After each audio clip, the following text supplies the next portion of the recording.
오늘 수요일 밤 가운데에도 하나님의 크신 은혜가 있기를 간절히 축복합니다. 이 시간 우리가 지난주에 있었던 우리 말씀, 우리 특별히 사마리아인과 세리의 친구가 되셨던 그 예수님이라는 그 말씀 제목으로 살펴보았던 것을 한 번 더 우리가 기억하면서 복습하도록 하겠습니다.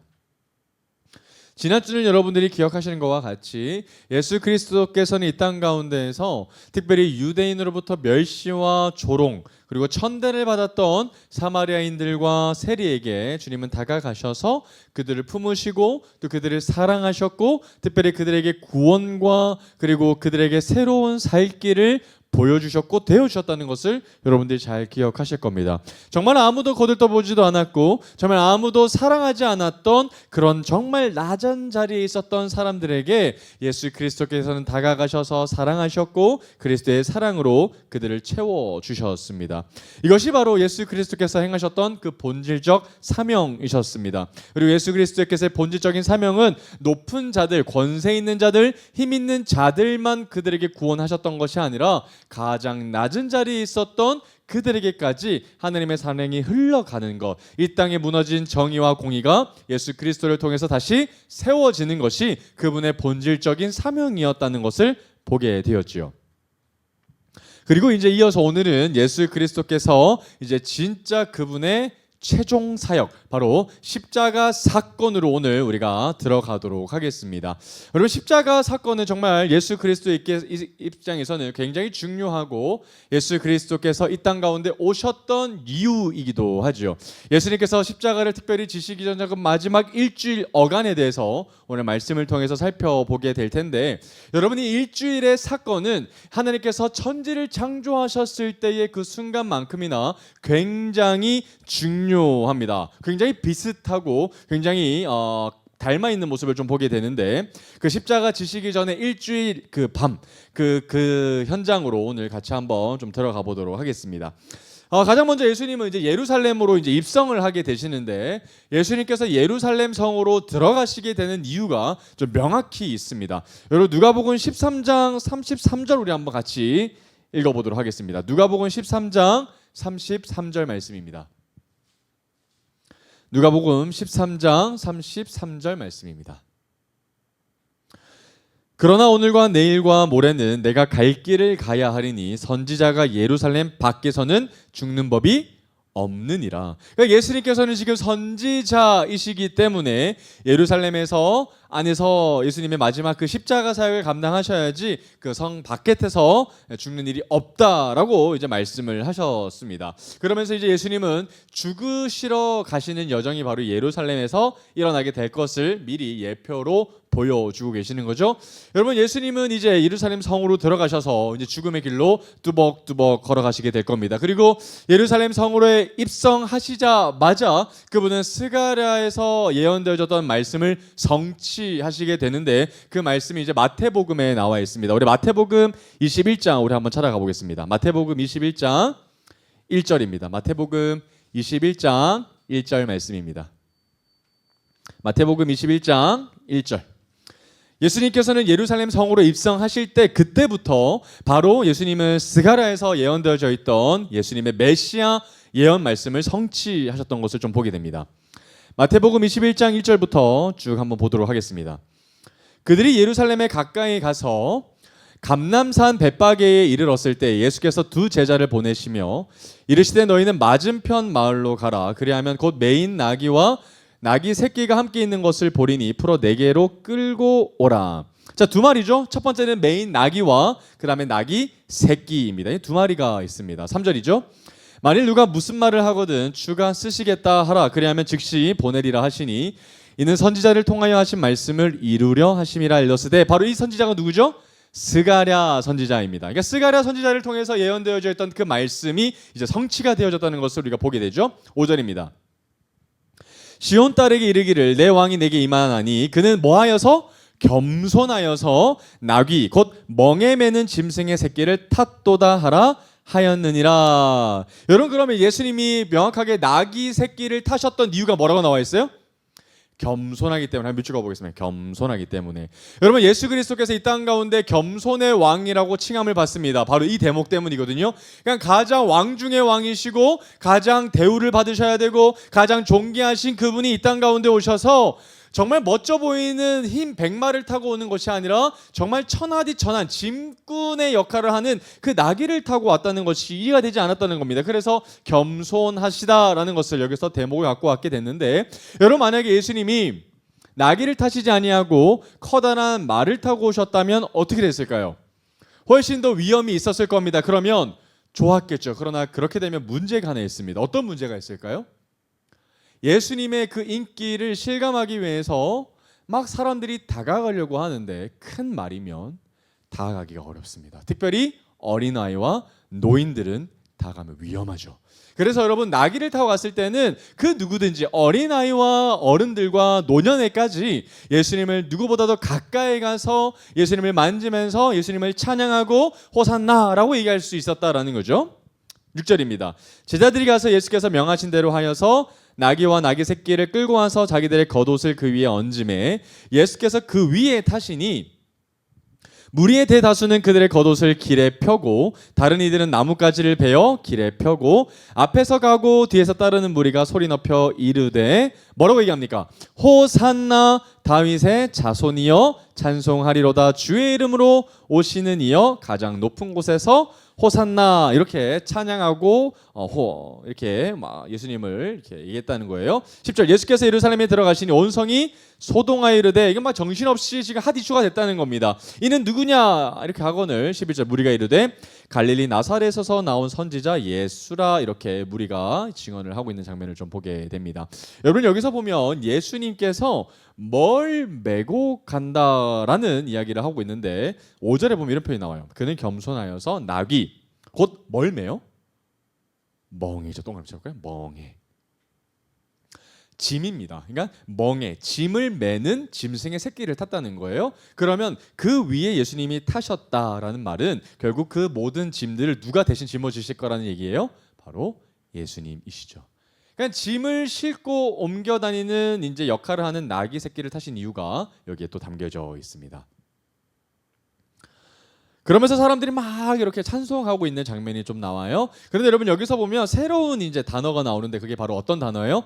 호산나라는 단어입니다. 여러분, 호산나라는 단어가 구약에는 있었을까요? 없었을까요? 없었다 하면 갑자기 신약에서 왜 튀어나왔는지 설명이 안 됩니다. 그러면 호산나는 어디에서 나와야 할까요? 구약에서 나와야 합니다. 그리고 구약에서 나와야만 신약의 호산나가 연결이 되겠죠? 그래서 여러분, 어디서 이 호산나가 기원이 됐는가를 한번 찾아보겠습니다. 시편 118편으로 한번 가보겠습니다. 이 호산나의 근거가 되는 말씀입니다.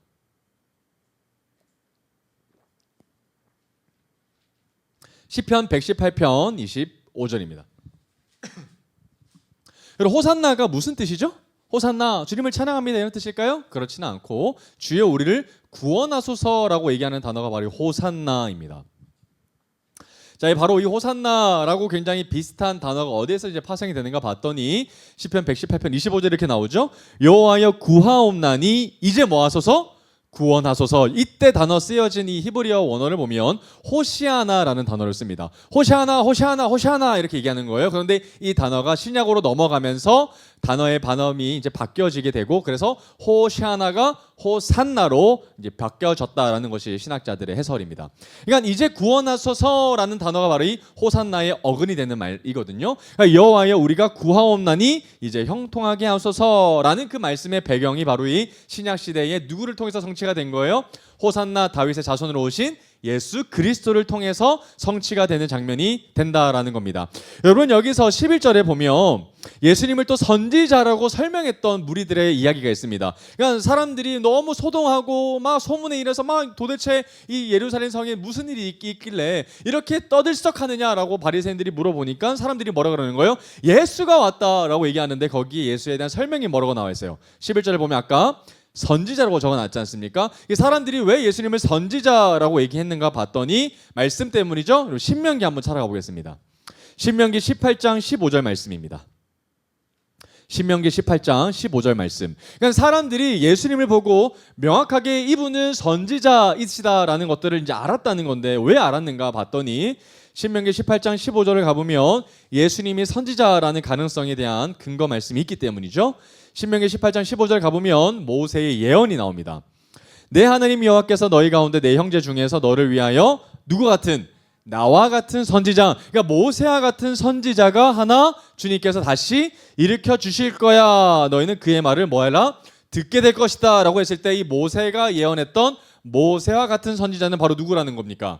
후에 오실 메시아라는 거예요. 그러니까 진짜 예수님의 공생의 사역 가운데 이때만큼 예수님이 존중받았고 예수님께서 인기가 극대화했던 적이 없었습니다. 그러니까 예수님의 공생의 사역 때 가장 스포트라이트를 집중해서 받았던 순간, 정말 축제 같은 분위기, 정말 잘 될 것만 같고 이제 예수님이 뭔가 왕으로 군림하실 것 같고 이제 제자들이 입장 가운데에서도 야 이제 우리들의 인생 가운데도 이제 꽃길이 펼쳐졌다, 우리 인생도 좀 펴지겠다라고 생각했던 찰나가 바로 이 예루살렘 입성 사건이었다는 겁니다. 그런데 예루살렘에 입성했던 그때 정말 한 해프닝이 일어나게 됩니다. 그러니까 사람들은 예수님이 예루살렘 입성을 할 때 예수님께서 우리 가운데 메시아로 오시고 그분이 우리의 구원자로 오셨다는 그 사실을 어떻게 받아들였어요? 로마의 압제로부터 해방할 사람으로 이제 여겨졌다는 거예요. 다윗과 같이 강력한 군대를 이끌고 오는 왕, 정치적 메시아라고 생각했던 건데 이 생각은 제자들도 그랬고 제자들의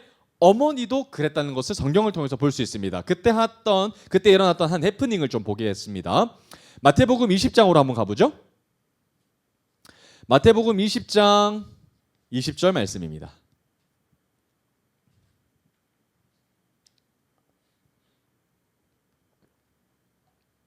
마태복음 20장 20절에 가보면 제자들의 어머니가 등장합니다. 자, 그때에 세베대의 아들의 어머니가 아들들을 데리고 예수께 와서 절하며 무엇을 막 구하기 시작합니다. 이 사람이 살로메라고 하는 어머니입니다. 그러니까 세베대의 아들의 어머니, 제자들의 어머니 살로메라고 하는 이분이 갑자기 예수님을 앞에 딱 보자마자 그 아들들의 무릎을 딱 꾸르치 앉히고 예수님께 막 뭔가를 간절히 구하고 있었다는 거예요. 21절 보겠습니다. 예수께서 이르시되 무엇을 원하느냐 이렇게 물어보셨을 때 이렇게 얘기하죠. 나의 이 두 아들을 주의 나라에서 하나는 주의 우편에 하나는 주의 좌편에 앉게 명하소서. 여러분 이 어머니는 지금 뭘 하고 있는 거예요?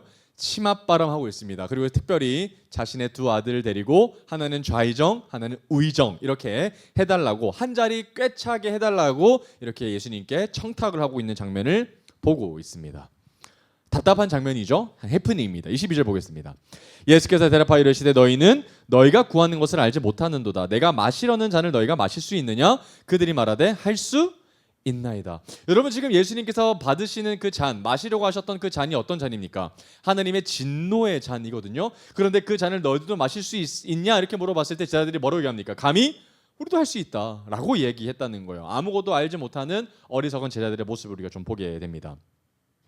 사람들은 예수님을 오해했고요. 정치적인 메시아로 판단했습니다. 로마의 압제로부터 해방시켜서 정말 이스라엘이 다시 한 번 더 부흥의 시기를 도래할 것이다 라고 추측했다는 거예요. 심지어 제자들도 그랬고 제자들의 엄마도 그랬다라는 겁니다.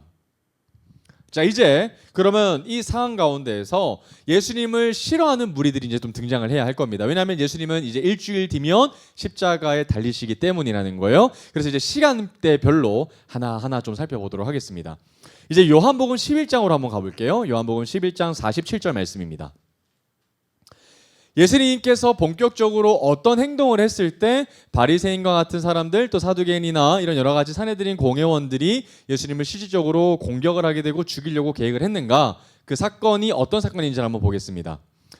요한복음 11장에 가보면 여러분들이 한 번쯤은 보셨을 만한 굵직한 사건이 등장하는데 그 사건이 바로 누구냐면 나사로가 다시 살아나는 사건입니다. 여러분 나사로는 분명히 죽었습니다. 절대로 깨어날 수 없고 이미 미라의 형태로 바꿔서 이미 무덤에 앉혀져 있는 상태였고요. 그리고 냄새가 나서 돌무덤으로 막혀져 있는 상태였습니다.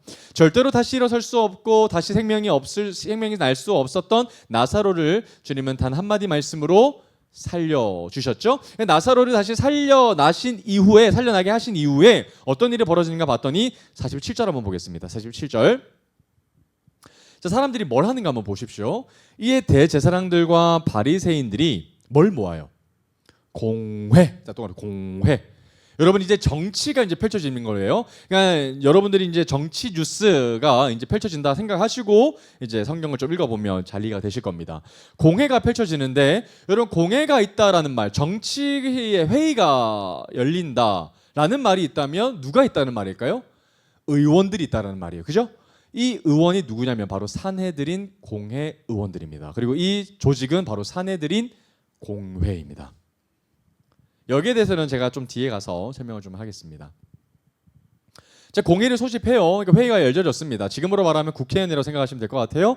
자, 이 사람이 많은 표적을 행하니 우리가 어떻게 하겠느냐? 48절. 만일 그를 이대로 두면 모든 사람이 그를 믿을 것이요. 그리고 로마인들이 와서 우리 땅과 민족을 빼앗아 가리라, 이렇게 얘기합니다. 이게 나사로 사건, 나사로가 다시 살아난 사건을 통해서 많은 사람들이 뭘 믿었던 거예요? 예수님을 믿기 시작했다는 겁니다. 그러니까 정말 거기에 있는 많은 현장에 있었던 사람들이 예수님을 핍박하지 않고 예수님을 대적하지 않고 예수님을 믿기 시작하니까 당시 종교 기득권자들이었던 공회원들은 어떤 생각이 들었던 거예요? 야, 이러다가 우리가 찬밥이 되겠다, 낙동강 오래할 신세가 되겠다. 그래서 누굴 죽여야 되는 거예요? 예수님을 죽여야 되는 계획을 본격적으로 짜기 시작했다는 겁니다. 바로 그 사건이 어떤 사건이었다고요? 나사로 사건이었다는 거예요. 53절 한번 볼까요? 이 날부터는 그들이 누구를 죽이려고?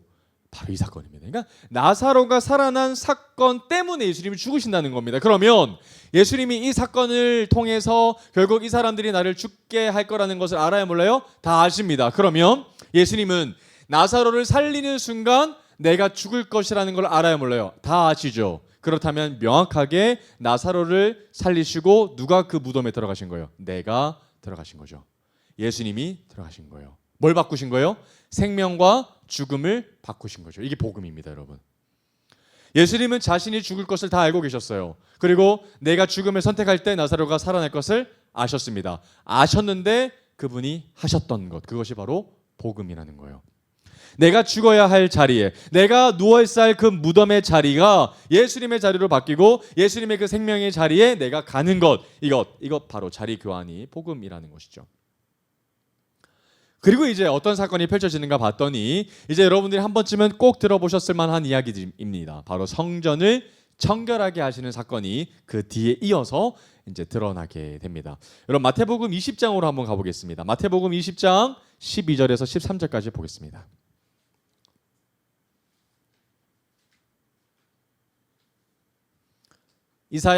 마태복음 20장 12절 13절 말씀입니다. 마태복음 20장 12절 13절.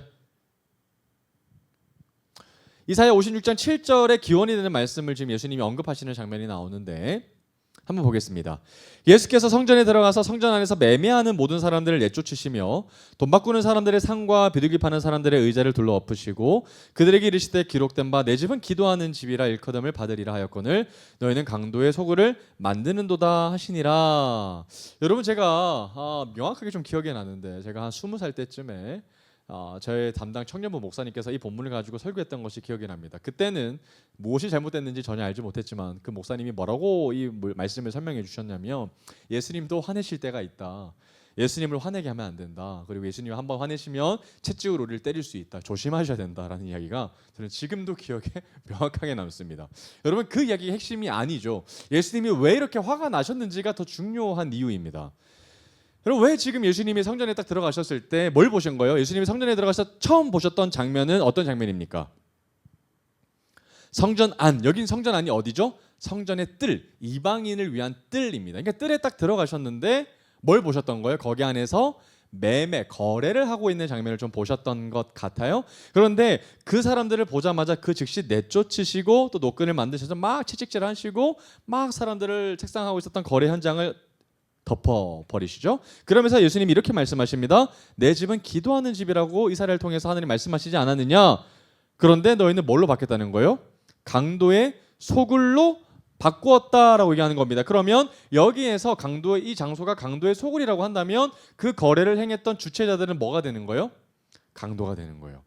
강도가 됐다라고 하면 무언가를 훔친 거죠. 뭘 훔친 걸까요? 하나님을 위한 자리를 훔친 거예요. 그죠? 그러면 명확하게 하나님의 소유를 이 사람들이 뭐 한 거예요?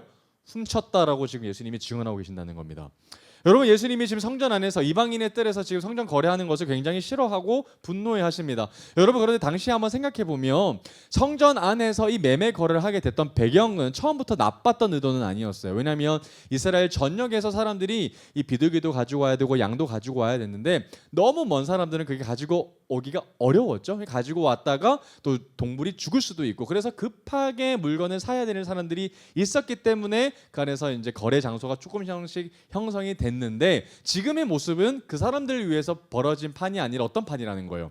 완벽하게 누군가가 이득을 취하고 있는 현장이었다는 거예요. 완전히 이 장소가 이방인의 뜰에서 성전에서 거래하는 것이 주 목적이 되어져 버렸다는 거예요. 그런데 여러분, 이방인의 뜰이 있는 이유가 뭐죠? 여러분, 이방인은 성전 안에 들어갈 수 있어요, 없어요? 못 들어갑니다. 외인이기 때문이죠. 그래서 이방인은 절대로 하나님 앞에 예배하지 못하는 것이 아니라 그 사람들을 위해서 하나님이 뭘 열어주셨던 거예요? 이방인의 뜰을 만들어 주셔서 거기 안에서 뭐 할 수 있어요? 하나님을, 이방인들도 예배할 수 있어요. 그런데 예배할 수 있는 그 장소 가운데 이방인들이 더 이상 예배를 못 드리게 됐어요. 누구 때문에요? 거래하는 사람들 때문에. 그죠? 거래하는 사람들 때문에 그 사람들은 더 이상 예배를 드릴 수 없고 예배 현장에서 쫓겨나지게 됐다라는 겁니다. 그래서 예수님은 성전 안에서 하나님 앞에 영광 돌려드려야 되고 하나님 앞에 예배 드려야 되는 그 장소를, 하나님 앞에 모든 영광을 돌려드려야 되는 그것을 하나님으로부터 갈취한 자들을 강도라고 얘기하시면서 이 장소가 바로 성전이 아니라 강도의 소굴로 전락하고 말았구나라고 하면서 애통해하시며 예수님의 분노를 드러내셨던 장면이었다는 겁니다. 그런데 여러분, 여기서 보면 여기서 거래했던 사람들은 어떤 사람들이 주를 이뤘을까요? 또 특별히 거래했던 사람들의 이득이 어느 사람에게 흘러 들어갔을까요? 누가 이득을 봤을까요? 종교인이었을 겁니다. 여러분, 종교인이 허락하지 않으면 성전 안에 그런 사람들이 들어올 수 있어요, 없어요? 절대 없죠. 부정청탁을 통해서 아마도 그 모든 돈들은 누가 이득을 먹었을까요? 대제사장과 제사장, 바리새인, 사두개인, 이런 사람들이 모두가 이득을 보고 있었을 겁니다. 그런데 여러분, 이 사람들이 성전을 막 청결하게 하는 것을 보고 이들이 어떤 생각이 듭니까? 너무 화가 나요. 예수님을 막 죽이고 싶어하는 마음이 불쑥 올라옵니다. 그들은 깨닫지 못합니다. 여러분, 그러면 진짜 하나님이 오셔도 똑같이 예수님이 하나님이 아니라고 하더라도, 다른 하나님이 온다고 하더라도 똑같은 일을 하시지 않을까요? 똑같은 일을 하실 겁니다. 분명히 성전을 청결하게 하실 거죠. 그런데 예수님이 이렇게 하시는 걸 보면 그들은 전혀 좋아하지 않습니다. 왜 안 좋아할까요? 왜 대제사장과 바리새인과 사두개인들이 예수님이 성전을 그렇게 정결하게 하시는 것을 왜 그렇게 화가 나게끔 반응을 하는 걸까요? 당연히 이득을 끊어내버리기 때문이죠. 그러면 여러분, 바리새인과 사두개인들은 메시아를 기다린 것이 아니라는 결론을 이르게 됩니다. 여러분, 구약 시대를 넘어서 400년이라는 신구약 중간기를 넘고, 그리고 이 신약이 딱 처음에 딱 띄어졌을 때 그들은 누구를 기다리는 신앙이 있었습니까? 메시아 신앙이거든요. 메시아가 이 땅 가운데 온다. 하느님이 침묵하시는 것이 아니라 메시아는 이 땅 가운데 반드시 오신다. 그럼 메시아를 대망하면서 살아가야 되는데, 정작 메시아를 기다리지 아니하고 대제사장과 바리새인과 사두개인들은 하나님과 전혀 무관한 삶으로 살아가고 있다라는 겁니다. 왜냐하면 메시아가 오지 않아도 이 사람들은 뭐예요? 괜찮거든요. 왜죠? 메시아가 오지 않아도 이 사람들은 권력이 있죠, 돈이 있죠, 사람들에게 명예까지 있어요. 그럼 그 사람들에게 예수님이 온다는 게 어떤 메리트가 있을까요? 없다는 거예요. 여러분, 예수님이 내게 필요하지 않으면 어떻게 될까요? 예수님을 기다리지 않게 돼요. 이게 문제인 겁니다. 그러니까 메시아가 오지 않아도 괜찮기 때문이라는 거예요. 예수님이 없어도, 내 인생 가운데 예수님이 없어도 충분히 삶을 만족하고 충분히 괜찮다는 생각 때문에 그들은 예수님을 기다리지 않았고, 그리고 예수님이 오셨어도 반갑지 않았던 겁니다. 누구보다 예수님을 기다려야 했던 제사장 나라 공직자들이 예수님을 반대했었던 이유가 바로 여기에 있다는 거예요. 어떤 것에 눈이 멀었던 거예요? 기득권, 특별히 돈 때문입니다. 돈 때문에, 그런 혜택 때문에, 기득권 때문에 예수님이 안 왔으면 하는 거고요. 또 예수님이 아니었으면 하는 거예요. 예수님이 하나님이 아니었으면 하는 마음이 그들 마음 가운데 있었다는 겁니다. 그러니까 성전은 종교 기득권자들의 상징이라고 볼 수 있고요. 재산을 늘릴 수 있는 사업장터라고 생각하시면 될 것 같아요. 여러분, 됩니까? 안 됩니까? 안 되죠. 교회는 사업장터가 절대로 아니라 하나님이 거하시는 성전이기 때문이라는 거예요. 그러면 그 당시에 대제사장들이 얼마나 예수님을 싫어했을지는 안 봐도 뻔하죠. 그래서 이제 여러분 본격적으로 제사장들이 예수님에게 다가가서 논란을 쫙 펼칩니다. 그리고 논쟁을 하게 되는데 여러분 학교에서 한번 토론을 하신 적이 있으셔요? 토론과 토의의 차이점이 뭐죠? 토의는 승패가 없습니다. 건강하게 방향으로 좋은 이야기를 토의하는 거고 토론은 반드시 A와 B 중에 선택을 하기 때문에 의견을 받아들이고 받아들이지 않고가 명확하게 나뉘고 승패가 나뉘게 되거든요. 그런데 이제 예수님은 그들과 함께 토론을 하게 됩니다. 논쟁을 하게 되는 거. 얼마나 피곤한 논쟁을 하시는지 몰라요. 총 5번의 논쟁을 하시는 장면들이 이제 나오는데 하나하나 한번 찾아보겠습니다. 첫 번째 논쟁이 어떤 논쟁인가 봤더니 권위에 관한 논쟁인데 마가복음 11장으로 한번 가보겠습니다. 마가복음 11장 29절입니다.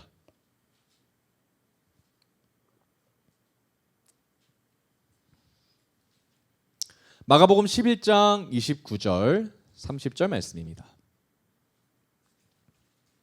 마가복음 11장 29절에서 30절까지 말씀입니다.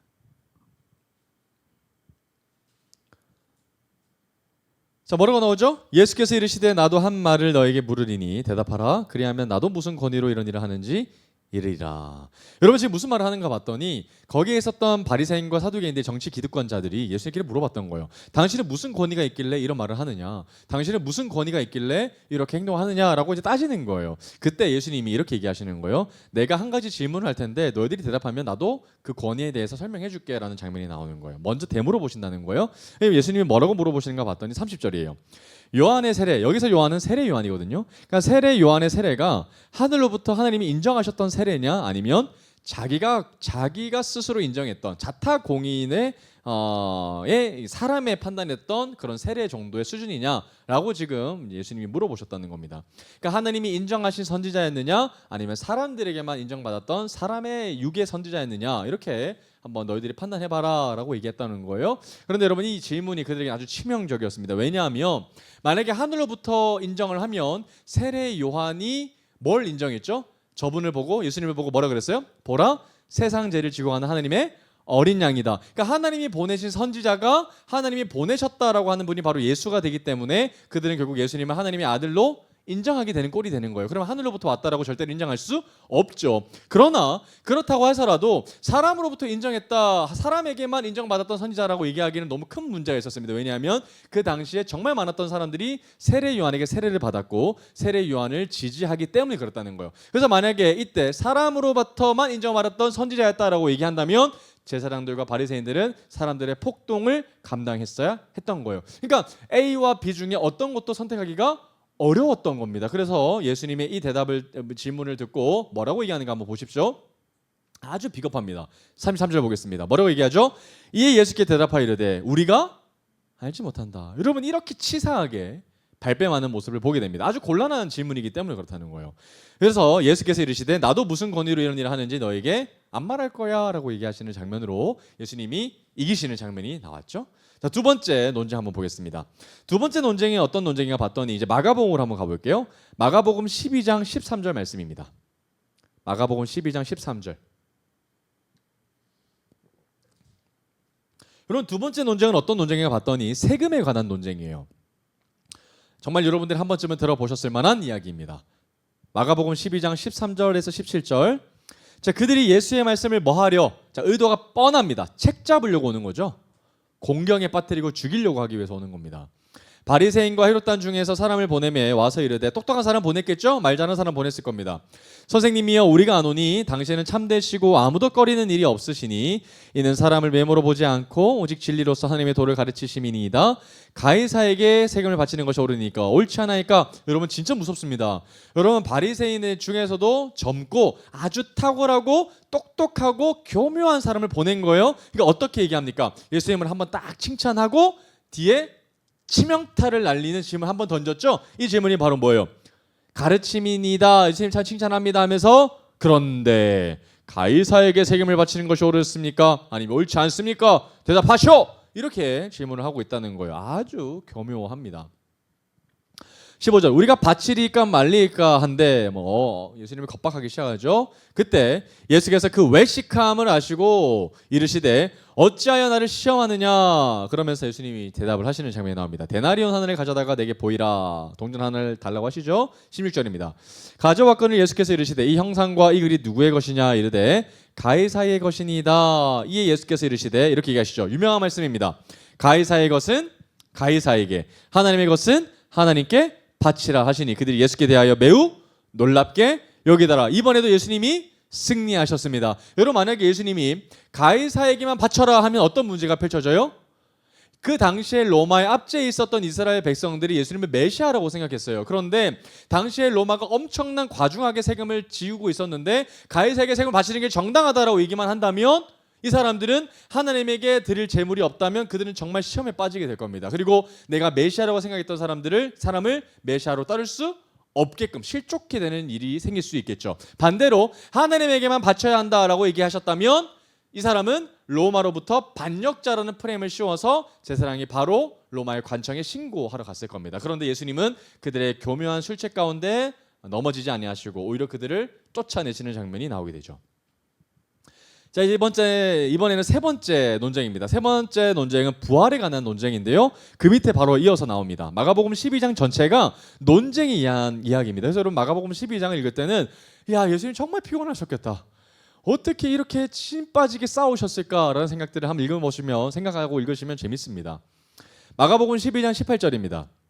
자, 부활이 없다는 사두개인들이 예수께 와서 물어 이르되 선생님이여 모세가 우리에게 써주기를 어떤 사람의 형 자식이 없이 아내를 두고 죽으면 그 동생이 그 아내를 취하여 형을 위하여 상속자를 세울지니라 하였나이다. 7형제가 있었는데 마지가 아내를 취하였다가 상속자가 없이 죽고 둘째도 그 여자를 취하였다가 상속자가 없이 죽고 셋째도 그렇게 쭉 나오는데 이게 무슨 말이냐면 지금의 법의 기준으로 본다면 굉장히 이상한 법이지만 그 당시에는 계대 결혼법, 형사치수제라는 법이 있었습니다. 그러니까 그 당시에는 씨를 통해서 이 자손들을 늘려나가야 되는 시족 사회였기 때문에 자손의 유무는 굉장히 중요했거든요. 근데 그 당시에 남편이 일찍 여의게 되면 다른 형제가 대신해서 형수의 자리를 대신하여 씨를 만들어주는 역할들을 시족 사회에서 했는데 지금의 생각으로 해보면 이상한 법이죠. 그러나 그 당시에는 굉장히 중요한 법이었습니다. 그런데 계속해서 그런 일들을 첫째도 하고 둘째도 하고 근데 계속 죽습니다. 그래서 마지막까지 했다가 마지막에 이 여자도 죽어서 천국에 갔을 때는 그 사람의 남편의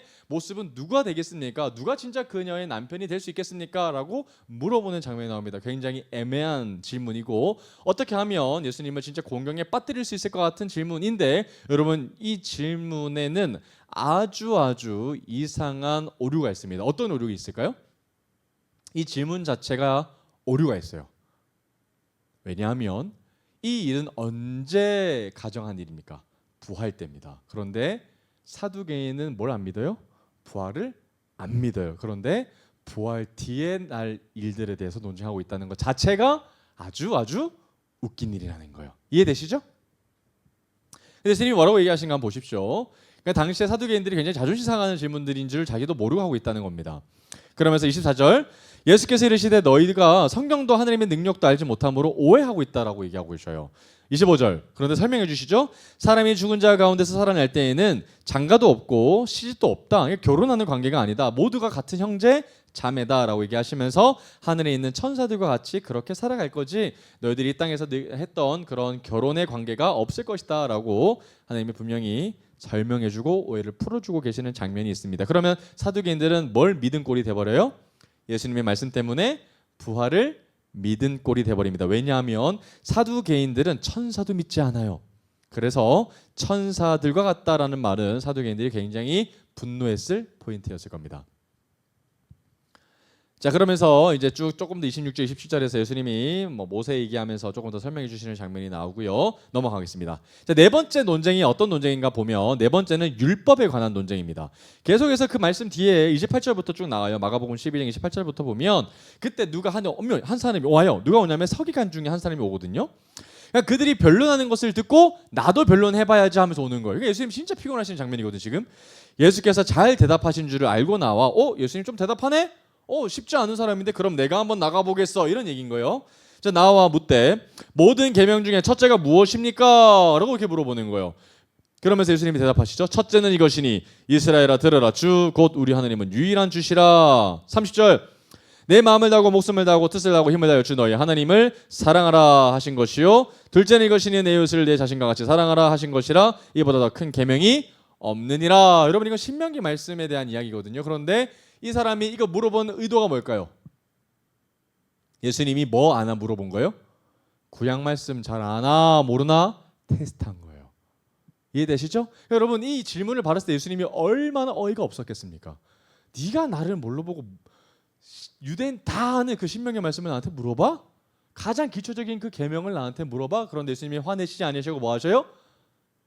대답해 주시죠. 아주 친절하게 대답해 주시죠. 그런데 이렇게 친절하게 대답해 주시는 이유가 있어요.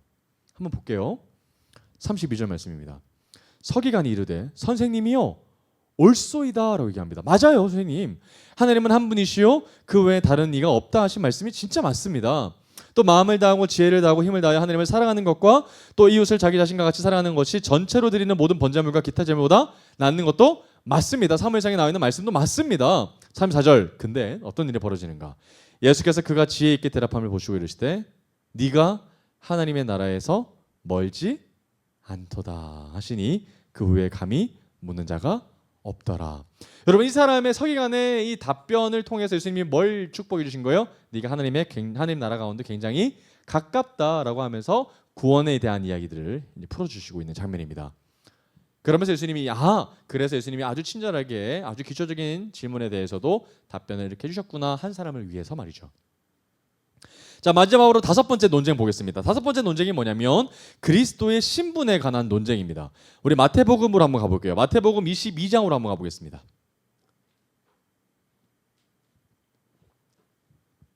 마태복음 22장 41절 한번 볼게요. 마태복음 22장 41절입니다. 마태복음 22장 41절. 자 이번에도 바리새인들이 또 예수님 앞에 나와서 논쟁을 시작합니다. 바리새인들이 모여 있을 때 예수께서 그들에게 물으시되 예수님 얼마나 피곤하셨을까요? 그죠? 정말 계속 치근덕거리며 이렇게 힘든 질문들을 던집니다. 42절 너희는 그리스도에 대하여 어떻게 생각하느냐라고 예수님이 먼저 질문하십니다. 그죠? 너희는 그리스도에 대해서 어떻게 생각하느냐? 그리스도는 분명히 구약에 나와 있는 예언된 말씀 아니냐? 그리스도가 없다라고 너희들은 얘기 못한다. 그런데 그리스도가 누구라고 생각하느냐라고 물어봤더니 한 번 더 물어보시죠. 누구의 자손이냐? 라고 얘기했더니 이렇게 얘기합니다. 다윗의 자손이다. 여러분 바리새인들 알아요 몰라요? 다 압니다. 다윗의 자손으로 오신다는 거 다 압니다. 그런데 43절입니다. 이르시되 예수님이 말씀하시죠. 그러면 다윗이 성령에 감동되어 어찌 그리스도를 주라 칭하여 말할 수 있느냐. 여러분 이게 무슨 말이죠? 여러분 그리스도는 누구의 자손으로 온다고 그랬어요? 다윗의 자손으로 온다고 그랬어요. 그죠? 그런데 다윗이 시편의 말씀에 보면 자신의 후손으로 오는 자에게 뭐라 그런대요? 주라고 얘기한대요. 주가 뭡니까? 주인이거든요. 그러니까 자신의 후손을 얘기를 할 때 주라고 얘기하는 조상이 있어요? 없어요? 절대 없죠. 그런데 다윗이 성령에 감동되어서 그렇게 고백했다라는 겁니다. 그게 왜 그렇게 얘기했냐 대답해 보라는 거예요. 여러분 이 대답 쉬워요? 어려워요? 못하죠. 그죠? 예수님이 아주 대단하십니다. 그죠? 그러면서 44절입니다.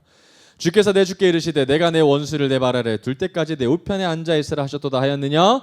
다윗이 그리스도를 주라 칭하였은즉 어찌 그의 자손이 되겠느냐? 이렇게 얘기하십니다. 여러분 이게 무슨 말일까요? 다윗의 자손 맞으시잖아요. 그런데 예수님이 진짜 다윗의 자손이 아니라는 말씀을 하신 것이 아니라 다윗의 자손으로 오신 그분이 다윗보다 작지 않다라는 것을 알려주고 싶으신 거죠. 그런데 바리새인은 어떻게 착각했다는 거예요? 그리스도가 온다고 하더라도 다윗과 같거나 그보다 못하거나의 정도의 수준이라는 거예요. 그런데 예수님은 그 정도의 수준이 아니라 다윗이 주라고 얘기하시는 분이시다라는 것들을 지금 예수님이 설명해 주고 계신다는 거예요. 주님은 그리스도시다, 주님이시다라고 얘기하신다는 거예요. 그러면 예수님은 다윗의 자손이실 뿐만 아니라 다윗의 뿌리라고 얘기할 수 있겠죠. 다윗 이전부터 계셨던 하나님, 거기에 대해서 지금 주님이 얘기하고 계셨다는 거예요. 알려주고 계시는 거죠. 그리스도는 다윗의 후손일 뿐만 아니다. 그분은 다윗보다 훨씬 더 대단하시고 크신 분이시다라는 거예요. 그러다 보니까 46절에 어떤 반응이 딱 나와요? 한마디도 능히 대답하는 자가 없고 그날부터 감히 그에게 묻는 자가 있어요? 없어요? 이제는 없는 거예요. 이 5번째 논쟁까지 예수님은 그들에게 논쟁을 해주셨고 그 뒤부터는 감히 예수님 앞에 입으로는 게임이 안 된다라는 것을 이제 그들이 깨달았다는 겁니다. 그런데 이게 좋은 일이 아니죠. 왜냐하면 이제부터는 뭐 할 거기 때문이에요. 덫을 다르게 놓겠죠. 바로 계략을 새롭게 짜기 시작하기 때문에 그렇습니다. 부정하게 뇌물을 줘서 그들이 정치적으로 하겠다라는 것들을 여러분들이 생각하게 되겠죠. 자, 그러면 여러분 이제 성전이 어떻게 되는가 한번 좀 보겠습니다.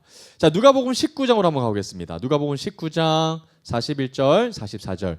여러분 일전에 예수님께서는 성전을 무너뜨리게 하실 것이다 라는 개념들에 대해서 얘기하셨습니다. 그러면 성전을 청결하고 나시게 한 다음에 예수님은 성전을 무너뜨린다라는 말씀을 좀 주셨는데요.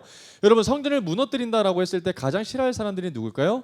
그 성전 안에서 기득권을 행사했던 종교 지도자들, 제사장 나라 공직자들, 대제사장과 바리새인과 사두개인과 산헤드린 공회원들이겠죠. 그런데 산헤드린 공회원들이 가장 싫어하는 성전이 무너진다라는 말들에 대해서 예수님이 한 번 더 언급하시는 장면이 누가복음 19장 41절에 나옵니다. 성전의 결말인데요.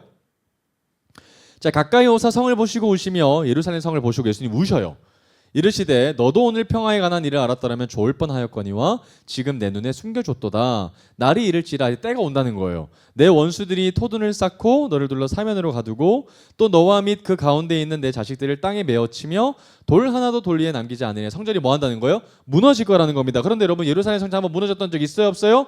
무너진 적 있어요, 그죠? 그래서 에스라하고 느헤미야를 통해서 성전과 성벽을 다시 재건축했습니다. 그죠? 바벨론 때문에 다 무너졌던 거 다시 세웠는데 지금 다시 세워졌죠? 그리고 이때는 헤롯을 통해서 성전이 다시 한 번 더 아주 휘황찬란하게 세워지고 있었을 때였단 말이죠. 그런데 그 성전을 다시 뭐 하겠다는 겁니까? 무너뜨려질 것이다, 무너질 것이다 라고 지금 예수님이 저주처럼 하고 계시는 장면이 나오는 거예요. 그런데 이번에는 불타 없어지는 정도 수준이 아니라 돌 하나도 돌 위에 남기지 않을 만큼 처참하게 무너질 것이다 라고 얘기하는 거예요. 언제 무너지죠? 예수님께서 이 모든 사역들을 감당하고 난 다음에 AD 64년이죠. AD 64년 로마 대화재가 펼쳐집니다. 로마에 정말 큰 화재 사건이 펼쳐지는데 그때 화재가 났던 그 방화범을 기독교인들이라고 지목을 딱 해버립니다. 완전히 누명을 씌운 것이거든요. 그래서 이때 1세대 지도자들, 복음 지도자들, 목사님과 이런 사도들이 200명이 싹 다 죽는, 순교하는 엄청난 일이 펼쳐져요. 그때 어떤 일이 이제 펼쳐지겠어요? 완벽한 핍박. 그래서 그 당시에는 가로등이 어디 있어요? 그런데 그 당시에 장대 사람들을 이제 꼬챙이에 꽂아가지고 불을 피웠대요. 그럼 사람들 시체가 타겠죠? 그걸로 거리를 밝혔대요. 그만큼 엄청난 핍박이 이 로마 대화재 사건 때 이제 기독교를 핍박하고 탄압하는 장면들이 펼쳐지는데 그리고 나서 6년이 지나고 난 다음에 그 유명한 로마의 티투스 장군이 예루살렘으로 와서 모든 성전을 그때 허물게 되죠. 예수님께서 말씀하시고 난 다음에 한 30년 시간 지나고 나서 이 일이 펼쳐졌다는 겁니다. 성전은 진짜 무너졌습니다. 그럼 성전이 이제 어떻게 된 거예요? 성전 다시 지을 필요 있어요 없어요? 없죠. 왜냐하면 예수님이 성전이 되어주시고 예수님이 우리에게 성령 하나님을 우리에게 보내주심으로 말미암아 이제 눈에 보이는 가시적인 성전의 형태가 아니라 우리 안에 성령님께서 내주하시는 성전의 형태가 우리 안에서 있기 때문에 우리는 새로운 성전의 모습으로 살아가게 됐다라는 거죠. 자, 그리고 나서 이제 예수님이 잡히시기 전날 이제 마지막 유월절이 펼쳐지는 장면이 나오는데 우리가 성찬식 때 한번 봤었던 말씀입니다. 우리 누가복음 22장으로 한번 가보겠습니다. 누가복음 22장 9절에서 15절까지 말씀입니다.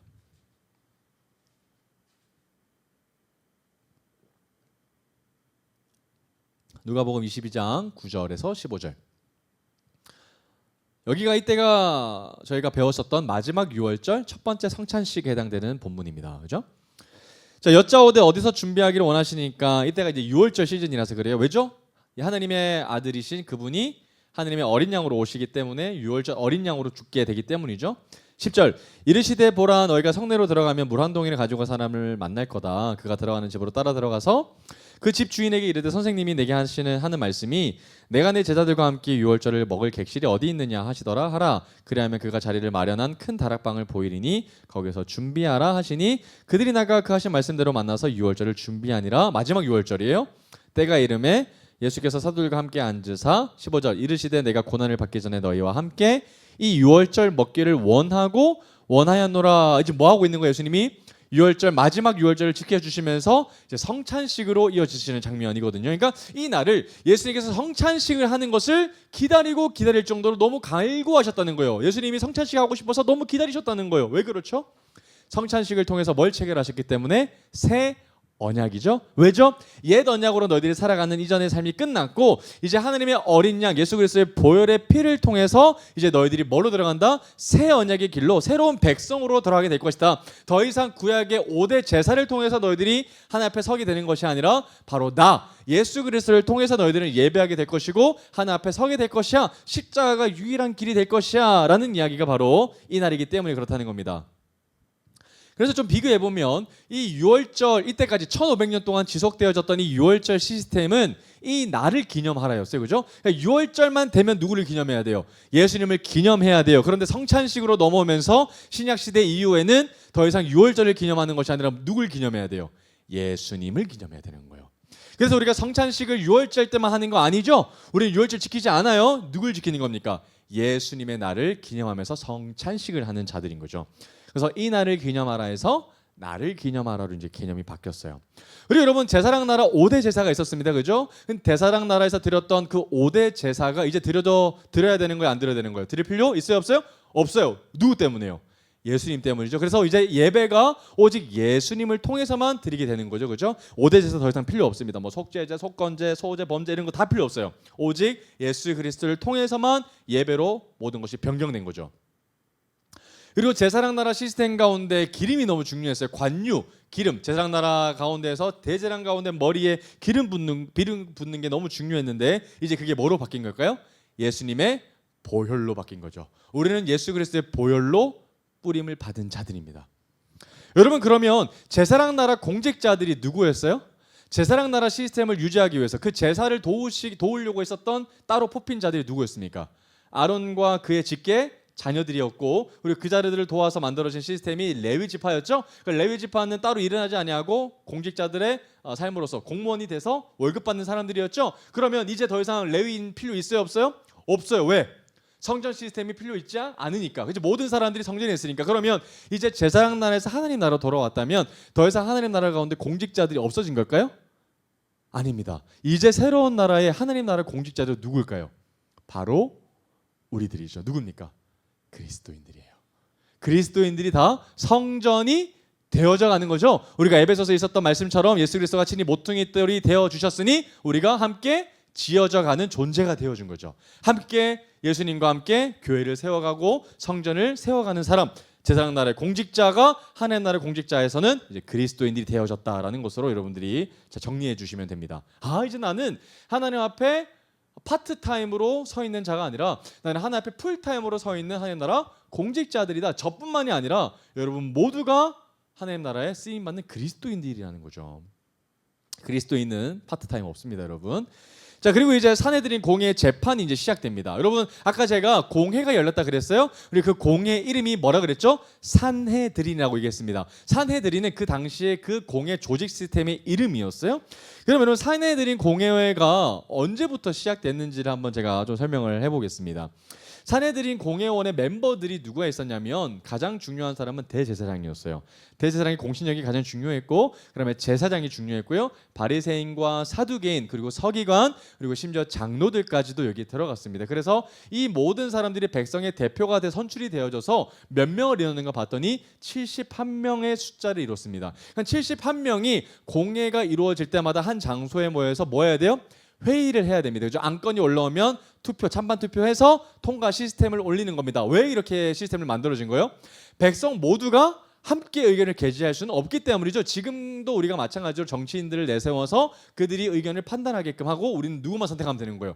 대표자들만 선택하면 되는 거예요. 마찬가지로 이때도 국회의원 시스템으로 산헤드린 공회 시스템으로 돌아갔다라는 건데 이 기원을 조금 더 올라가 보면 에스라 시대 때 제사장 나라를 재건하면서 그때 조금 이제 산헤드린 공회 시스템의 기초를 좀 초석을 놓습니다. 그리고 조금 더 올라가 보면 이 시스템 언제 가장 먼저 출발했냐면 우리가 출애굽기 때 살펴봤었던 시내산에 누가 올라가죠? 모세와 함께 70인 장로들이 올라갑니다. 70인 장로 그것이 바로 누구였습니까? 백성들의 대표였거든요. 그러니까 출애굽 때부터 예수님이 만들어 주셨던 그 하나님의 시스템, 이 70인의 무리들이 이제 신약 시대에 넘어가면서 사내들인 71명으로 바뀌어졌다라고 여러분들 좀 정리하시면 될 것 같아요. 그냥 없었던 문화가 아니라 이때까지 그들이 존속했던 문화였고 이제 사회 시스템이었다는 것을 여러분들 좀 기억하시면 될 것 같아요. 근데 이 자체로만 본다면 나쁜 게 아니죠, 그죠? 국회의원 시스템이 우리 여러분 국회의사당이 나쁜 게 아니에요. 근데 뭐가 문제예요? 타락이 문제죠. 그들이 잘 정치를 하면 괜찮아요. 백성들의 일들을 잘 맡기면 되는데 문제는 그들의 가운데 뭐가 있어요? 탐욕이 들어왔어요. 여러분 이 사람들 가운데 가장 중요한 이슈가 뭡니까? 성전이 없어지면 그들의 모든 기득권이 사라지죠. 사업터가 끝납니다. 그러면 예수님을 지금 어떻게 할 것인가? 성전을 어떻게 지킬 것인가에 대해 지금 이들이 매몰됐다는 거예요. 예수님을 우리가 어떻게 영접하고 예수님을 어떻게 우리가 사랑할 수 있을까? 어떻게 유대인들이 예수님을 더 알아볼 수 있을까를 고민해야 되는 사람들이 뭐 하고 있습니까? 정작 예수님을 핍박하고 죽이려고 하고 있다는 것이 지금 문제라는 겁니다. 자, 이제 탐욕으로 가득 찬 사내들인 공회원들이 어떤 이야기들을 하고 있는가도 이제 우리가 좀 보게 될 건데, 이제 예수님께서 잡히시기 전날 밤으로 한번 우리가 카메라를 한번 옮겨 보도록 합시다. 우리 누가복음 22장입니다. 누가복음 22장 39절 한번 보겠습니다. 시간의 순서대로 쭉 우리가 보고 있어요.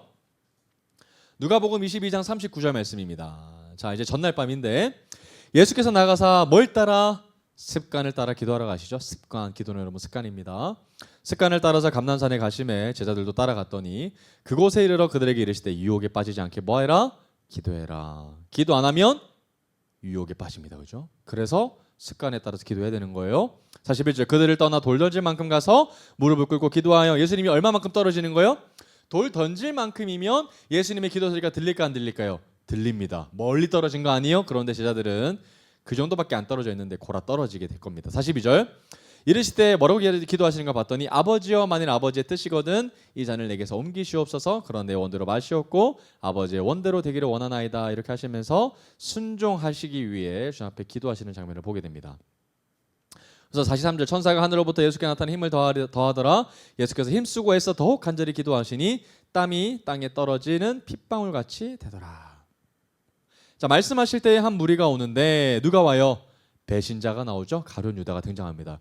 12 중에 하나인 유다라 하는 자가 그들을 앞장서서 예수님을 팔아넘기려고 온다는 거예요. 48절 그러면서도 아주 가증스럽게 랍비어 이렇게 얘기하면서 오거든요. 랍비어 예수께 입맞추려고 가까이 오게 되죠. 예수님이 얼마나 역겨우셨을까요? 그죠? 그런데도 예수님은 가만히 서 계십니다.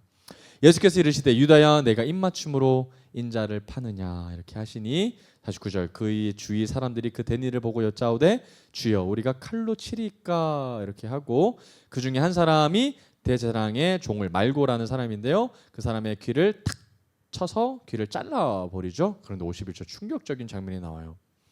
예수께서 일러 이르시되 뭐라고 나와요? 밑줄 꺼볼까요? 이것까지 참아라. 여러분 분명히 예수님도 아셔요. 네가 분내는 거 맞고 성내는 거 맞아. 그런데 너는 누구기 때문에? 나의 제자기 때문에. 너는 그리스도인이기 때문에 이것까지도 뭐 해야 돼요? 참아야 되는 거예요. 왜죠? 예수님 때문이에요. 예수님 때문에. 그래서 오히려 그 잡혀가시는 그날 밤에도 대적과 같은 그 말고 대제사장의 종의 길을 만져서 낫게 해주시죠. 52절 예수께서 그 잡으러 온 대제사장들과 성전의 경비대장들과 장로들에게 이르시되 너희가 강도를 잡는 것 같이 검과 몽치를 가지고 나왔느냐? 내가 날마다 너희와 함께 성전에 있을 때 내게 손을 대지 아니하였도다. 그때는 나를 못 잡았다는 거예요. 그러나 이제는 너희의 때다. 그날이 왔다는 거죠. 어둠의 권세다라고 하셨다. 54절 예수를 잡아 끌고 누구의 집으로? 대제사장의 집으로 들어갈새 베드로가 멀찍이 따라가니라. 여러분 와우. 여러분 대제사장의 집으로 따라갔다는 말이 이해가 돼야 돼요. 왜 따라가는 겁니까? 왜 대제사장 집으로 지금 끌고 가는 거예요? 뭐 하기 위해서? 공회가 열렸기 때문이에요. 공회에서 뭐 할까요? 재판할 겁니다. 그래서 여러분 이 사건이 1차 사내들인 공회 재판이라는 거예요. 이해되시죠? 3차까지 열려질 거예요. 1차 사내들인 공회 재판이 지금 열려질 거고요. 대제사장의 집에서 뭐 했다는 겁니까? 그 당시에 사내들인 공회원들이 모였다는 거예요. 그럼 대제사장의 집이 커요? 작아요? 진짜 큽니다. 최소한 71명이 들어가야 되고요. 피고인도 들어가야 되고 많은 사람들이 증인, 참관인으로 들어갈 정도면 성 정도의 크기가 대제사장의 집이 됐을 거예요. 63절입니다. 지키는 사람들이 예수를 희롱하고 때리며 그의 눈을 가리고 물러 이르되 선지자 노릇하라 너를 친자가 누구냐. 65절 이 외에도 많은 말로 욕하더라. 날이 새매 그러니까 그 날께 밤이 새도록 산헤드린 공회 재판에 잡혀가셔서 이런 모진 수모를 겪으셨던 거죠. 백성의 장로들 곧 대제사장들과 서기관들이 모여서 자 보이시죠? 산헤드린 공회 대표들 장로, 대제사장, 서기관 같은 사람들이 바리새인 같은 사람들이 지금 모인 거예요. 대표들이 몇 명? 71명이 모인 겁니다. 산헤드린 공회 열린 거예요. 예수를 그 공회로 끌어들여 이르되 첫 번째 질문이 뭡니까? 자, 재판이 딱 열린 겁니다. 땅땅 하면서 네가 그리스도이거든 뭐해라 우리에게 말하라라는 겁니다. 그러니까 너 진짜 그리스도 맞아? 하나님의 아들 맞아? 너 진짜 이 땅 가운데 하나님의 아들로 메시아로 온 거 맞아? 그거 맞으면 나한테 얘기해라고 얘기하는 거예요. 자, 예수님이 뭐라고 대답하신가 보십시오. 대답하시되 내가 말할지라도 너희가 믿지 아니할 것이요 내가 물어도 너희가 대답하지 아니할 것이라. 그러나 이제부터는 인자가 하나님의 권능의 우편에 앉아 있으리라 하시니 다 이르되 그러면 네가 하나님의 아들이냐 대답하시되 얘기하시죠. 너희들이 내가 그라고 말하고 있느니라. 71절 그들이 이르되 어찌 더 증거를 요구하리요 우리가 친히 그 입에서 들었노라. 네가 하나님의 이름을 망령되 일컫는 신성 모독죄구나 하면서 1차 산헤드린 공의 재판 때 어떻게 평가되는 겁니까? 이 사람은 그리스도를 감히 칭했던 자칭 신이다, 자칭 메시아다라고 했던 신성 모독죄로 땅땅 때려버리는 거 이해되시죠? 근데 여러분 이게 문제가 있습니다. 적법한 절차를 거치지 않았어요. 왜냐하면 이 판결을 나기 전부터 뭘 했을까요? 그 전날 밤에 체포했어요. 체포하고 밤이 새도록 뭐 했어요? 아직 판결이 나지 않았는데 뭐 했어요?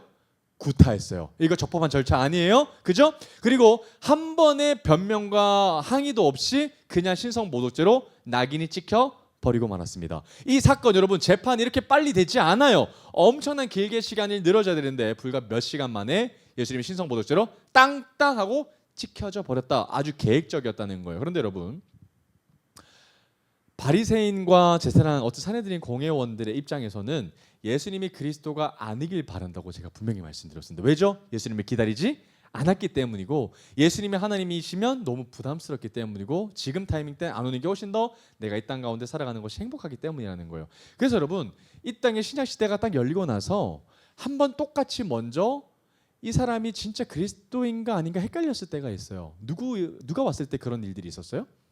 세례 요한이거든요. 그러니까 세례 요한이 이 땅에 딱 처음 먼저 왔을 때 사람들이 막 세례 요한에게 나아가서 세례 받고 하나님 앞에 회개하라라고 막 얘기하니까 바리새인과 사두개인들이 어떤 생각을 했던 거예요? 진짜 저 사람이 하나님의 아들 아니야? 저 사람이 하나님이 보내신 선지자 아니야? 라는 생각이 있었을까 없었을까요? 있었을 겁니다. 그러면 그때도 역시 그 사람이 그리스도가 아니길 바랬을까 안 바랬을까요? 바랬을 겁니다. 그 장면 한번 볼게요. 요한복음 1장 19절입니다. 요한복음 1장 19절 20절. 요한복음 1장 19절에서 20절까지입니다. 요한복음 1장 19절에서 20절. 자, 뭐라고 나오죠? 유대인들이 예루살렘에서 제사장들과 레인들을 요한에게 보내요. 뭐 하는 거예요? 파견 보내는 거예요. 똑똑한 사람 뽑아가지고 똑같이 네가 누구냐? 네가 누구냐? 이 말의 의미가 뭡니까? 네가 진짜 하나님이 보내신 선지자냐? 메시아냐? 그런데 요한이 이렇게 얘기하죠. 20절. 요한이 드러내어 말하고 숨기지 아니하니 드러내야 하는 말이 나는 그리스도가 아니다. 나는 그리스도가 아니라는 말은 내 정체성에 대한 이야기를 할 땐 잘못된 표현이죠. 나는 누구다라고 얘기해야 되는데 나는 누가 아니다라고 얘기하는 건 잘못된 표현인데 왜 이렇게 얘기하냐면 그들의 의도를 알았기 때문이죠. 네가 진짜 그리스도 맞아? 네가 하나님이 보내주신 선지자 맞아? 라는 것들을 물어보고 싶었는데 그 말을 하지 아니하고 이렇게 물어보니까 세례 요한이 그 질문을 간파하고 그의 진짜 진심을 얘기했다는 겁니다. 그러면 이 이야기를 듣고 올바른 그들의 태도는 어떤 태도입니까? 아쉬워해야죠. 왜요? 우리는 메시아를 기다리는 사람인데 세례 요한이 메시아인 것 같은데 세례 요한이 메시아가 아니라고 했다면 얼마나 아쉬워해야 돼요. 아니야? 너무 아쉬워라고 얘기해야 되는데 그 당시의 상황을 상상해 보면 그들은 어떤 마음이었을까요? 안도했겠죠. 봐봐 그리스도 아니라니까 그런 걱정할 필요 없어. 그런데 이번엔 똑같이 물어봤는데 예수님 뭐라 그러시는 거예요? 나는 그리스도 맞다. 네가 말했다 라고 얘기하셨다는 거예요. 그러면 이제 산헤드린 공회 재판이 열렸기 때문에 이제 누구한테 끌려갈까요? 그 즉시 로마에게 끌려갈 겁니다. 여러분 이미 산헤드린 공회 재판에서 이미 판결이 났어요. 신성 모독죄가 됐어요. 그러면 율법에 따르면 그 즉시 대제사장의 권한을 통해서 예수님을 뭐 할 수 있어요? 죽일 수 있어요. 죽일 수도 있는데 그들이 죽이지 않아요. 왜 안 죽일까요? 왜 복잡하게 빌라도에게 데리고 갈까요? 법에 따르면 대제사장이 죽여야 돼요. 그러면 사람들이 누가 누구를 죽였다고 생각합니까? 대제사장이 메시아를 죽였다고 생각할 거고요. 그리고 이때 돌로 쳐서 죽여야 돼요. 그러면 예수님이 돌에 맞아 죽어야 되는데 사람들이 그때 폭동이 일어날 수 있는 잠재적 가능성이 있었던 거예요. 그리고 예수님이 그것도 스스로 허락하시지 않으시죠? 예수님은 나무에 달려서 십자가에서 죽으셔야 되고 나무 안에 달린 자들은 저주받은 자라는 말씀을 성취하셔야 되기 때문에 예수님도 그것을 허락하지 않으시죠. 그래서 사내들인 공의 재판으로 끝날 수 있는데 그렇게 하지 않고 대제사장이 누구에게 끌고 간다고요? 로마에게 모든 공권력을 실어주면서 로마에게 뒤집어 씌우려고 하는 거죠. 그러면서 빌라도에게 끌고 가는 장면을 이제 보게 됩니다. 누가복음 23장 한번 보겠습니다. 무리가 다 일어나 예수를 빌라도에게 끌고 가서 고발하여 이르되 우리가 이 사람을 보매 우리 백성을 미혹하고 가이사에게 세금 바치는 것을 금하며 이거 사실이에요 거짓말이에요? 거짓말이죠. 가이사의 것은 가이사에게 하나님의 것은 하나님에게 말했는데 거짓말한 거죠. 뇌물 받아서 부정적인 이야기 잘못된 이야기를 하고 있는 겁니다. 자칭 왕 그리스도라 하더이다 하니 빌라도가 예수께 물어 이르되 네가 유대인의 왕이냐 대답하여 이르시되 네 말이 옳도다라고 하면서 예수님이 전혀 숨기지 않으시죠. 4절입니다. 빌라도가 대제사장들과 무리에게 이르되 내가 보니 이 사람에게 죄가 있다 없다? 없다라고 이렇게 얘기를 하고 있습니다. 5절 무리가 더욱 강하게 말하되 그가 온 유대에서 가르치고 갈릴리에서부터 시작하여 여기까지 와서 백성을 소동하게 하나이다 라고 얘기했더니 6절입니다. 빌라도가 듣고 너 진짜 갈릴리 사람 맞아? 전국에 돌아다니면서 사람들을 미혹하게 하는 거 맞아? 그랬더니 7절입니다. 헤롯의 관할에 속한 줄을 알고 헤롯에게 보내니 그때의 헤롯이 예루살렘에 있더라. 그러니까 자기 관할이 소유가 아니라는 것을 알고 헤롯에게 지역을 보냅니다. 그래서 헤롯이 8절 보면 예수를 보고 매우 기뻐해요. 왜냐하면 예수를 이전에 한 번도 본 적이 없기 때문이거든요. 왜냐? 여러분 그때 우리가 봤었던 헤롯은 다른 헤롯이었고 지금 여기서 보는 헤롯은 안티파스라고 하는 헤롯 대왕의 아들입니다. 대헤롯의 아들들이에요. 그러니까 안티파스 헤롯이 예수를 보고 매우 기뻐합니다. 이는 그의 소문을 들었으므로 보고자 한 지 오래였고 또한 무엇이나 이적 행하심을 볼까 바랐던 용고라. 그러니까 눈에 한번 기적을 한번 볼 수 있을까 싶어가지고 예수님을 온 것을 좋아하는 거예요. 그런데 9절입니다. 여러 말로 물으나 아무 말도 대답하지 아니하시더니 대제사장들과 서기관들이 서서 힘써 고발하더라. 11절 헤롯이 그 군인들과 함께 예수를 업신여기며 희롱하고 빛난 옷을 입혀 빌라도에게 도로 보내니 헤롯과 빌라도가 전에는 원수였으나 당일에는 서로 친구가 되니라. 참 기가 막히죠. 13절 빌라도가 대제사장들과 관리들과 백성을 불러 모으고 이르되 너희가 이 사람이 백성을 미혹하는 자를 하여 내게 끌고 왔도다. 보라 내가 너희 앞에서 신문하였으되 너희가 고발하는 일에 대하여 이 사람에게서 죄를 찾지 못했다라는 거예요. 이 사람이 죄를 찾지 못했다. 그럼 빌라도가 이렇게 얘기한 이유는 헤롯도 어떠한 고발 항목을 발견하지 못했기 때문이거든요. 그러니까 빌라도가 볼 때도 이상하다. 그러면서 15절 헤롯이 또한 그렇게 하여 그를 우리에게 도로 보내었도다. 이 봐라. 진짜 문제가 있었다면 헤롯이 처리하지 않았겠느냐? 그런데 내 관할이 아닌데도 다시 보냈다. 그러면 나는 그런 권한도 없을 뿐더러 관심도 없으니 석방할 것이다. 라고 얘기하죠. 그러면서 16절 그러므로 때려서 그냥 훈방 조치하겠다라고 얘기합니다. 17절 없음. 저는 천국 가면 꼭 물어볼 겁니다. 17절에 어떻게 반응했는가 무리가. 근데 그 장면이 삭제가 됐어요. 그죠? 18절입니다. 무리가 일제히 소리질러 이르되 와 하면서 이 사람을 없이 하고 바라바를 우리에게 놓아주소서 하니 이 바라바는 성중에서 일어난 밀란과 살인으로 말미암아 옥에 갇힌 자를 진짜 악질 범인을 지금 내보내달라고 얘기하고 있습니다. 왜 그렇게 하는가 봤더니 유월절 특사 때문이 그렇거든요. 한 사람을 놓아주는 절기 행사가 있었기 때문에 그런 이야기가 지금 나오는 거예요. 20절 빌라도는 예수를 놓고자 하여 다시 그들에게 말하되 그들은 소리질러 이르되 그를 십자가에 못 박게 하소서 십자가에 못 박게 하소서. 여러분 얼마나 그 장면이 무서운지 여러분 상상하시면 좋겠어요. 사람들이 다 미친 것 같죠? 22절 빌라도가 세 번째 말하되 이 사람이 무슨 악한 일을 하였느냐 나는 그에게서 죽을 죄를 찾지 못하였나니 때려서 놓으리라. 빌라도가 절대 쉽게 준 거 아니죠. 빌라도는 예수님을 풀어주려고 세 번이나 이렇게 얘기했습니다. 그들이 큰 소리로 재촉하여 십자가에 못 박기를 구하니 그들의 소리가 뭐 했다라고요? 이겼다. 뭘 이긴 걸까요? 빌라도의 갈등되는 마음을 이겼다라는 거예요. 빌라도가 뭘 걱정했었던 거예요? 사람들이 밀란 일어날까봐, 그죠? 자기 자신의 자리가 위태할까봐 걱정했다는 겁니다. 그런데 빌라도는 나중에 폐위될 겁니다. 24절 이에 빌라도가 그들이 구하는 대로 하기를 언도하고 십자가 언도형을 내리죠. 25절 그들이 요구하는 자 곧 밀란과 산이로 말미암아 옥에 갇힌 바라바를 놓아주고 예수는 넘겨주어 그들의 뜻대로 하게 하니라. 제가 저번에 설교했던 것처럼 바라바가 여러분 그냥 평범하고 나쁜 사람이 아니라 바로 나죠, 나. 왜냐하면 이것도 자리 교환이기 때문에 그렇습니다. 내가 죽어야 할 자리에서 예수님이 스위치해 주신 거죠. 그래서 바라바가 풀려나고 예수님이 그 자리에 들어가신 것. 이것이 바로 우리의 자리라는 거예요. 우리 모두 바라바였습니다. 자, 요한복음 18장 37절 한번 보겠습니다. 똑같은 장면에 대한 다른 본문이에요. 요한복음 18장 37절 말씀입니다.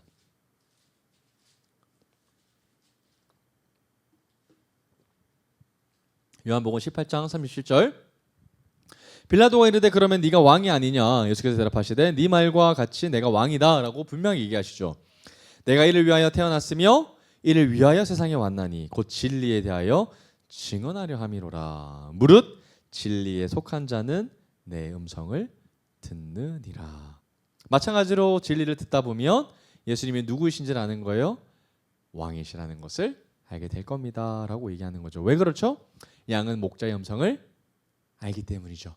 요한복음 우리가 10장 우리가 지나가고 있는데 금요일마다 그때 들었던 말씀들이 오버랩되고 있습니다. 그러면 여러분 예수님이 이 땅 가운데 오셔서 그분은 뚜벅뚜벅 어디를 향해서 걸어가셨던 거예요? 십자가죠. 죽기 위해서 이 땅 가운데 오셨다는 거예요. 죽으시기 위해서 이 땅 가운데 오셨고 끝까지 그 길을 순종하셨던 주님이라는 거예요. 그런데 그 순종은 다른 사람을 위한 순종이 아니라 바로 나를 위한 순종이셨고 나를 위한 주님의 놀라우신 사랑이었다라는 거예요. 이것이 바로 복음의 이야기죠. 그런데 주님은 이렇게 죽음으로 말미암아 끝난 것이 아니라 어떻게 하시죠? 그분은 다시 부활하셨고 또 승천하셨고 그리고 이제는 우리는 승천의 시기를 보내고 있지만 언젠가 다시 주님의 때에 다시 뭐 하실 겁니까? 구름 타고 올라갔던 그 모습 그대로 이 땅 가운데 재림하실 거죠? 그러면 지금도 우리는 누구를 기다려야 돼요? 재림하실 예수님을 기다려야 됩니다. 우리 마태복음 26장 한번 보겠습니다. 마태복음 26장 63절 64절 말씀 보겠습니다. 마태복음 26장 63절 64절 오늘 우리가 찾아서 읽어봤던 말씀이에요. 마태복음 26장 63절 64절 말씀입니다. 예수께서 침묵하시거늘 대제사장이 이르되 내가 너로 살아계신 하나님께 맹세하게 하노니 네가 하나님의 아들 그리스도인지 우리에게 말하라. 예수께서 이르시되 네가 말하였느니라. 그러나 내가 너에게 이르노니 이후에 인자가 권능의 우편에 앉아 있는 것과 하늘 구름을 타고 오는 것을 너희가 뭐 할 거다? 보게 될 거야. 할렐루야. 여러분 그러면 지금 우리들은 어떤 신분이에요? 그리스도인들 아까 어떤 사람들이 그랬어요? 하늘의 나라 공직자, 성전을 이루어가는 사람들 그리고 특별히 성령 하나님께서 우리에게 내주하심으로 말미암아 우리는 성전으로 살아가는 사람들입니다. 그러면 성전의 이방인의 뜰에서 늘상 그 사람들은 뭘 해야 됐었어요? 메시아를 기다렸어야 했어요. 성전의 역할은 하나님을 예배하는 장소이고 오실 하나님을 뭐하는 장소? 기다리는 장소예요. 그러면 우리가 성전이라고 하는 말은 날마다 우리는 누구를 예배하고 주님을 예배하고 누구를 기다리는 사람이라는 거예요? 주님을 기다리는 사람이라는 겁니다. 여러분들은 성전이라는 것을 꼭 기억하시면서 다시 오실 주님을 우리가 더 바라보고 나는 성전입니다. 다시 주님을 기다리면서 내가 온전히 하나님 앞에 마라나타 주님 어서 오시옵소서라고 고백하고 온전히 다시 오실 주님만을 예배하는 자들이 되게 해주십시오라고 고백할 수 있는 정말 여러분 하나님 앞에 아멘이 되시기를 주님의 이름으로 축복합니다. 아멘.